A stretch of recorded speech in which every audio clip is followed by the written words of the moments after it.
The strongest weapon in Monster Hunter is the Greatsword. But why? You clicked on the video to maybe learn about the Greatsword or know how to use it with a small but simple guide that I'll be providing. Or maybe you just wanted to learn what a couple of the most popular builds in Monster Hunter World are and also happen to be some of my favorite builds. If you want to skip ahead to the guide I'll be giving or a couple builds, I'll have timestamps in the description down below. But what makes the Greatsword so great? The Greatsword is an OG weapon of Monster Hunter dating back all the way to, well, the first game. Many will claim that it's due to the sheer attack power of the swings behind this mighty weapon, but I like to think it's something a little different. This thing just exudes main character energy. When you're using the Greatsword, you're the protagonist of the Monster Hunter squad that you're with. And while the Sword and Shield does have a special place in my heart, the Greatsword is the flagship weapon of Monster Hunter. It's seen in all the cover arts for all the games. Giant weapons are of course only things you could use in fantasy-esque games and stories and scenarios. The appeal to these weapons is you'd never be able to use them in real life, right? So why the heck would you want to use small weapons like the Sword and Shield and Dual Blades? And while I do love the smaller weapons in Monster Hunter, I do prefer the Greatsword most of the time. The Greatsword in Monster Hunter just feels right. It's all the big weapons in Monster Hunter. It feels like you're actually going toe to toe with the size of the monster, not clipping their toenails with the Sword and Shield. And with big weapons comes some of the strongest attacks in the game. The Greatsword has the potential for the highest damage when it comes to single attacks or swings from your weapon at least. But what makes the Greatsword so great is that it's actually really easy to use, but also has a very high skill ceiling. Now what do I mean by easy to use but also high skill ceiling? Well, you can kind of just get into the weapon and use it normally. It has a really long reach and hits pretty hard, even if you're just using it at a casual level and doing the normal weapon swings behind it. But if you do want to take your game a little further with the Greatsword, then there's a plethora of unique abilities and builds for this weapon. And not only that, but the Greatsword itself has a lot of utility. The Greatsword can be used to block, it can be defensive. You have a lot of fun builds with the Greatsword, which don't actually apply to a lot of the other weapons in the game. You have a lot of skills that are best utilized by the Greatsword, which tie into the builds as well. A few examples being Focus, Quick Sheath, Crit Draw, Frostcraft, Knockout, and a few others as well. And besides all this, it just has the best invincibility frame move in the game, being the tackle. But what really truly makes this weapon just so great is you don't have to be like some kind of charge expert with the Greatsword. Like I said earlier, it has a high skill ceiling, but it's actually a very beginner friendly weapon. It just does solid damage on its own and it feels super great to use. It's super weighty and really chunks the monster's health. But if you do charge up your swings, you only allow yourself access to some of the highest damage numbers in the game, giving you that sweet dopamine release, especially on sleeping monsters. They will not know what hit them, literally, because they're sleeping. Now that we've hyped up the Greatsword a little bit, let's go over why it's so good with a small but detailed guide in the training area. All right, getting into a guide portion of the video. If you'll notice first, I have nothing equipped except for this weapon here, and I chose this just for, well, I mean, it just looks super sick, I mean, right? But either way, so the Greatsword is actually pretty simple, especially when it comes to your draw attacks. A lot of builds can utilize something like Crit Draw or even Punishing Draw and stuff like that, because it has the ability to do a normal attack, of course. But you can also charge the draw attack on this weapon. For the moment though, let's focus on the main 3-hit combo of the Greatsword. This has been in Monster Hunter since the beginning of the series. Standard is an overhead slash, of course, but after the overhead slash, you can do something known as the wide slash. It's a long arcing attack. It's usually good for hitting lots of small monsters. So starting with the basics, you have 3 main attacks with the Greatsword. You have an overhead slash, you have a wide slash, and if you press triangle and circle together, or Y and B if you're using Xbox, you have a rising slash. This is great for cutting tails and all that. What's nice about these attacks is they can all be, I mean, they're all like interchangeable in a way. So you can do this into a wide slash, and you can go back into the overhead slash. But if you wanted, you could do this into the rising slash and back in. Or you can meld them all together for a combination that's like this. This is kind of the only access of moves we had in the beginning of Monster Hunter. This dates back all the way to the first game. It's pretty effective. Look at how high this sword swings, especially from the rising slash. And of course we talked about the wide slash. That's great for hitting small monsters like Jaggerus or back in that game, Velociprey. If you do want to press the triangle or the Y button over and over again, you kind of get like an infinite combo like the sword and shield, but it's very simplistic in design. It brings you immediately into a charge slash. As long as you keep pressing the same button, you can keep doing all of this really. One thing to note about that slap attack that you see, this does knockout damage. So what's nice is if you have a punishing draw set where you're going to be dealing some knockout damage on draw or something like that, you can just do the triangle attack over and over again like this. Roll, put it away, and do it again for all knockout damage. Effectively making Greatsword a knockout weapon if you really want to build it that way. Now let's talk about the charge slashes with the Greatsword. This is what it's mainly known for, right? It has 3 different levels of charge slash. So start off with the first one. We have the normal charge slash. After the first normal charge slash, if we hold forward and press triangle again, we actually get the next charge slash, which is known as the strong charge slash. Now, if we put both of the charge slashes together and go for a third one, it'll lead us to the true charge slash, also known as TCS, or you might see that written online.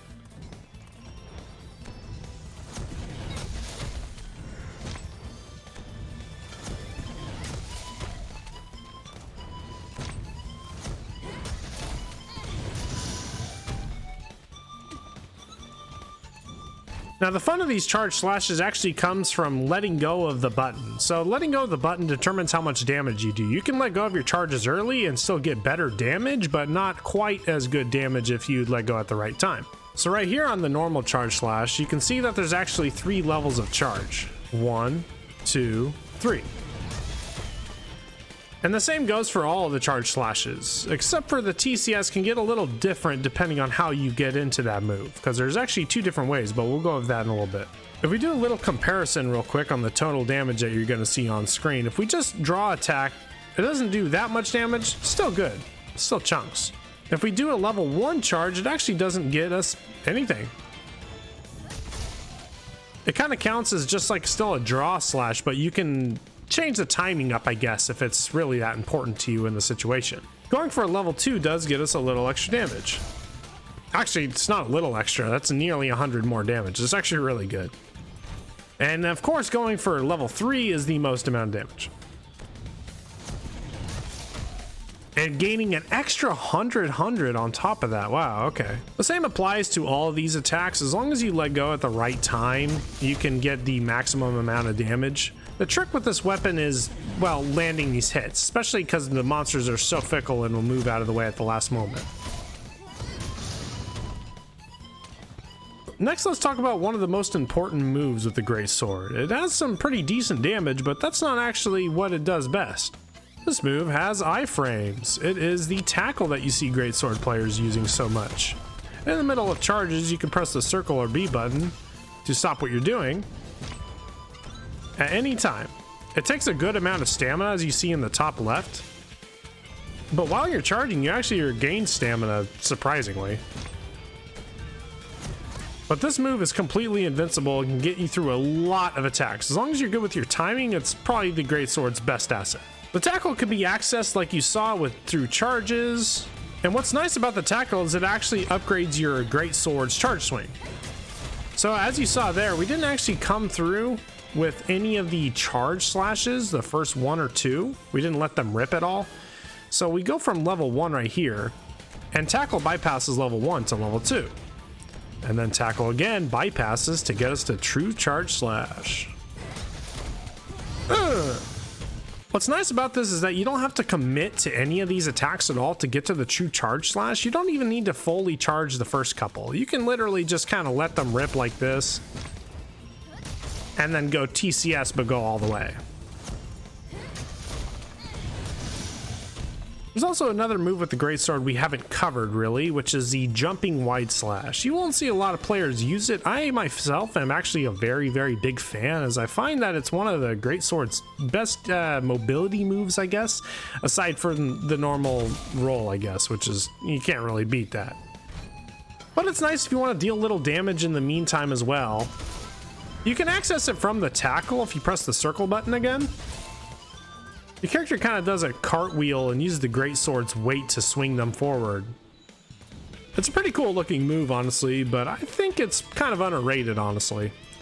It's nice because you can commit to something like the tackle, but if you want to move it to a different direction, you can kind of turn as you do it, and I don't know, I just find that it's a cool move, honestly. People don't use it enough. Maybe it could use a buff in the next game, who knows. But as you can see here, it's got some pretty great mobility. Now, combining the tackle and the jumping wide slashes, the tackle can actually be accessed via rolls. If you have your weapon out and you press triangle right away, right after a roll, you'll get a tackle every time. You know what's funny is I just thought of a challenge run where you just only do tackles to monsters. Could you imagine this? But because of this, you have access to a plethora of ways to get into your true charge slash. Whether it's the normal way of going with the charge slashes, not letting them rip, but let them final one rip. Or rolling into a tackle and continue with your tackles to get the TCS again. Getting into one of the last few things you can do, you can pick up any pod and go into a slinger burst, which also allows you access to the true charge slash. They just gave Greatsword everything in this game, honestly. Going like this or doing any single attack with the Greatsword and pressing the left trigger no matter what controller you're using will allow you the slinger burst, which you can point in any direction. I can be facing this way, but turn toward the camera for super cool effect. What's nice about this is as long as you have slinger ammo equipped or something like that, you can kind of direct the Greatsword any way you need for the true charge slash. Let's say you're going this way for some reason, but the monster goes that way. I can just aim that way, and it goes straight into the true charge slash. Pretty sick, honestly. Honestly, it's kind of broken too. You can kind of go like any way you want. Even if you go this way and turn completely around, you can still kind of change your direction any way you want with the true charge slash. Pretty nuts. Heading into the final things with the Greatsword, we have some of the more mobility moves. If we use vines or mushrooms like here, you get a jumping attack, of course. But as you see in the top right, it says it's a mid-air charge slash, meaning you can charge this one too. What's nice about this is somehow your hunter defies gravity and propels himself up a little bit when they start charging. It's kind of just video game logic, but it's kind of cool. I just can't help but chuckle every time I see it. And of course, you can change the direction just like a lot of attacks in this game. If you do the mid-air charge slash and press triangle or Y afterward, you'll follow up with the strong wide slash. Not the strongest attack in the game, but it definitely looks the coolest. Following up the strong wide slash can go into, well, more charge slashes. You'll start off on level 2, because you did a charge slash in the air, it counts that as level 1, I think, is the idea anyways. And of course, into the TCS. Oh, okay, I screwed up the timing on that.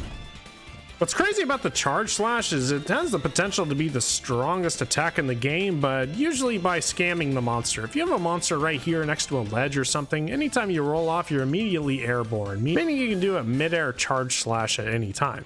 So as soon as I roll off, I can just press and hold triangle. What I meant by scam earlier is that this move becomes one of the strongest in the game because you can change your direction in the air with this weapon. What this means is that you can roll off kind of like an infinite number of times and get really good damage.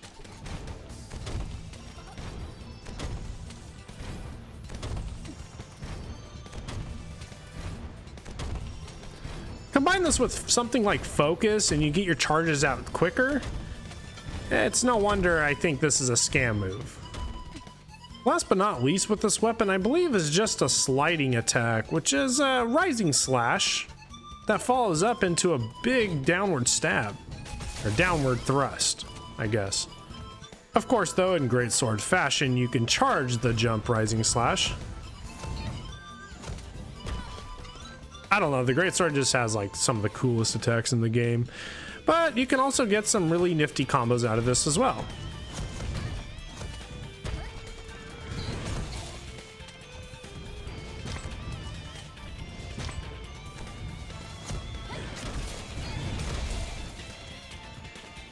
Oh, before I forget too, the Greatsword can block. Holding the right trigger allows a big block, but at the cost of some sharpness on your sharpness gauge. What's nice about this is you can hold the right trigger to block, but you can also hold the left trigger and start moving around with it. And of course, the strongest move with the Greatsword, the kick. Huh. What's nice about it is it does go straight into the tackle though, but I still don't know why you'd want to do that. The Greatsword is also capable of instant blocking. Instead of drawing your weapon, you can just hold the right trigger and you'll go straight into a block. Maybe it could be useful there. I might have to try it out myself.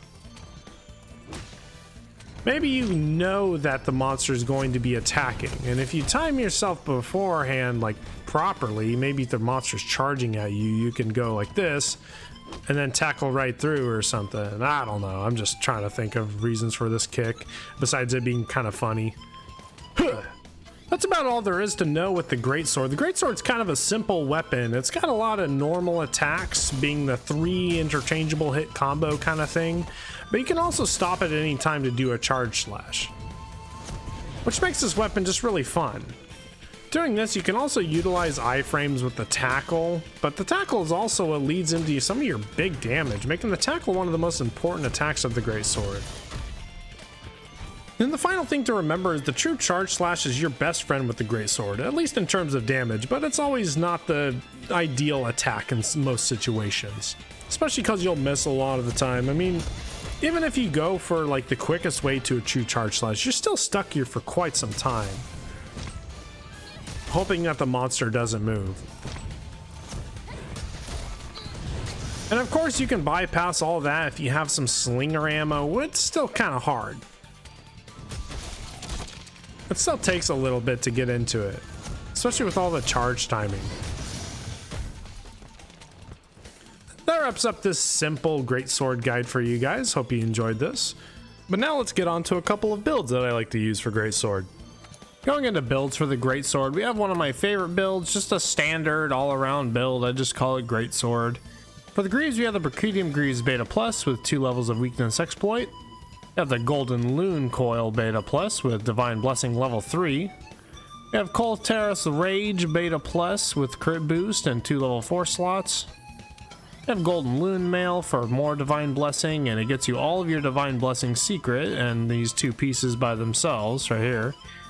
Next we have the Brachydium Helm Beta Plus with 1 weakness exploit, 2 level 4 slots and a level 1 slot.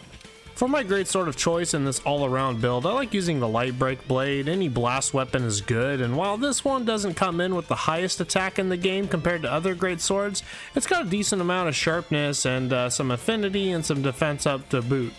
For our mantles, we have the Glider Mantle and the Rocksteady Mantle for our ultimate utility. Looking at our decorations with this build, we have a lot of mixed decorations in here, but this is a lot to look at, of course, so let's just go over the skills. First off, we have Golden Rathian Essence level 2 for the Divine Blessing secret to get us 5 points of it max. Next we have Brachydios Will 2, raises the maximum level of the Agitator skill, of course. Critical Eye level 7, Agitator level 7.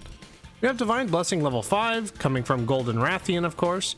While active, reduces damage taken by 60%. Skill becomes easier to activate as well. It's like one of the best defensive skills in the game, man, I swear. And of course, Health Boost level 3, Crit Boost, Wex, the weakness exploit. And one of the most important skills we have, Focus. Increases the fill rate for weapons with gauges and the charge rate for weapons with charge attacks. And the name of the game with the Greatsword is Charge. It says it reduces charge times by 15%, which doesn't seem like a lot, but it actually goes a long way. The reason being that Focus helps you land your attacks before their monster moves out of the way. Even if it's just 15% quicker, which is the max, that's enough to get your attacks in that you wouldn't normally be able to get in due to literal monster AI's attack patterns and all that. Next up, we have Tool Specialist level 3, one of the best utility skills in the game. We have some Part Breaker, and we also have Airborne on here. Airborne is useful in that situation I showed you before where you jump off a ledge and scam monsters with charge attacks over and over and over. Combine this with Focus level 3 and you're just dealing massive amounts of damage. Coming in with our second build, we're using a what I like to call Frost Out. This was featured in another build video of mine. Starting off with the legs, we have the Frostfang Greaves Alpha Plus. Uses 1 point of attack boost and 3 points of slugger. All your slugger in one armor piece. Jesus. It only comes with 2 level 1 slots though. For the waist, we have the Rhyme Guard Coil Beta Plus. Comes in with 1 point of flinch free, a level 4 and a level 1 slot. The arms, we're using the Rhyme Guard Van Braces Beta Plus. This is a pattern as you see, using Quick Sheath and flinch free. And by the way, we are using the Beta Plus for the Rhyme Guard and the Velkhana armor and stuff. There is the Gamma, but these builds are meant for people who are trying to get into Greatsword, I suppose. So we're trying to go lower and easier on how to acquire this stuff. Next, we have the Rhyme Guard Mail Beta Plus, 2 points of Quick Sheath, a level 4 and a level 1 slot. The Rhyme Guard Helm Beta Plus with 2 points of Divine Blessing, a level 4 and a level 2 slot. For our weapon, we're using a Latreon Revolution. There is a reason for this, which I will get into in a second here when we're taking a look at the actual skills of the build. We have a Focus Charm level 3. It's just a very solid, simple charm to get all your focus in one little bout. And for the mantles, you can really use anything here, but I do suggest the Impact Mantle because this is a build that actually focuses on knocking out the monster, and you'll see here in a second. Again, of course, looking at the decorations, there's a lot to look at here, so please feel free to just pause the video and take a look. Otherwise, we're just going to go into the skills, of course, and what we're drawing for them. So we have all of our Velkhana Divinity here, but we also have the Frostfang Absolute Art. With the first armor set bonus at the top though, we have Critical Element, increases elemental damage when landing critical hits, and that is why we're using the Latreon Revolution, which comes in at a whopping 810 dragon. Jeez! Next, we have level 4 to Velkhana Divinity, giving you Frostcraft. This is one of the coolest playstyles in the game, and it's kind of like one of the only ones, I guess, compared to like Namiel's like crit acceleration and stuff like that.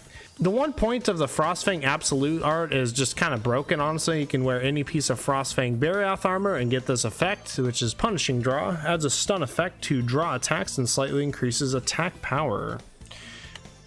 Oh, hold on one sec. Let's get our skills on the screen here. We have the health boost level 3, of course, and critical boost level 3. We have focus level 3, just like from the last build, so we can charge up our attacks a lot faster with the Greatsword. We have critical draw level 3 though. The reason for this being is that we don't need any critical eye or anything like that. We don't need agitator because we're just focusing on draw attacks with this build. And so if we have crit draw level 3, we have draw attack affinity plus 100%. So we will never ever not crit. Unless we're not doing draw attacks, of course. Next, we have Slugger level 3, giving us 40% stun power. We could go for the Slugger secret here, but it's not quite necessary. It's only 20% less, and we're using a Greatsword. We're not using a knockout weapon anyways. Quick Sheath level 3 is your best friend in this build. Greatly increases sheathing speed. This is also great for heavy bowgun and such, like I said before. Divine Blessing level 3 we've been over, and we have some straggling pieces of skills in here, like recovery up and flinch free from the armor. But Tool Specialist level 2 is also really good, even if we're not hitting level 3 and all that. All in all, the Greatsword is just one of the greatest weapons in Monster Hunter, but in gaming in general as well. Whether it's Monster Hunter or the Dark Souls series, or even like Cloud from Final Fantasy VII with the Buster Sword, going all the way to anime with Berserk and Guts and his Greatsword. Greatswords are just something you wouldn't be able to use in real life, and I think that's why they appeal to us so much, at least in terms of a fantasy aspect. I personally feel like in Monster Hunter at least, the Greatsword is just like truly the main character weapon. It really gives off protagonist vibes, and I don't know, you can't really deny the popularity of that. Everybody loves to feel like they're the main character when it comes to their friends, playing games together, or just in general to give you that self-motivation boost. I just love the Greatsword, man, and this is why I wanted to make a video on it. But I want to combine everything together, and well, if you made it to the end of the video, I appreciate you sticking around. But that's all I got for today, guys and gals. I hope you enjoyed the video, because I know that I enjoyed making it a whole ton. I just love the Greatsword, man. And speaking of the Greatsword, what do you think about it? Are you a new player learning how to use it because it looks cool, or do you just want to have the highest damage in the game? Or are you a pro and already know your Greatsword stuff and just clicked on the video to see what I had to say? And if you don't like the Greatsword at all, or it's not for you, tell me what your favorite weapon is. And please tell me if you'd like to see a video on that weapon. But before I go, I do have a small announcement to make. I now have channel memberships on the, well, channel. It's named Parasocial, like parasocial, get it? All the support that you guys give me watching my videos is tremendous, and I can't state it enough, but this is just a little extra way for people who want to take it a step further and kick me $1 here and there. I have some nifty little Greatsword badges that evolve over time. They're a bit of placeholder badges right now, but I spent a lot of time on them, honestly. Either way though, I really can't tell you how much it means to me that you guys have got me so far in this journey of mine. You guys have been helping me grow so fast, and I really can't be more thankful. Like I said, I really do appreciate your support, whether it is commenting on the videos, liking them, or even just watching them or clicking on them for a few seconds. It really does go a long way, and well, I appreciate you guys a lot. And I'd really love to be doing this full time one day. Either way, guys, thank you for watching the video. Hope you had a good one. I'm signing off for today. This has been Terroriza, and I'll catch you guys and gals in the next one. Peace!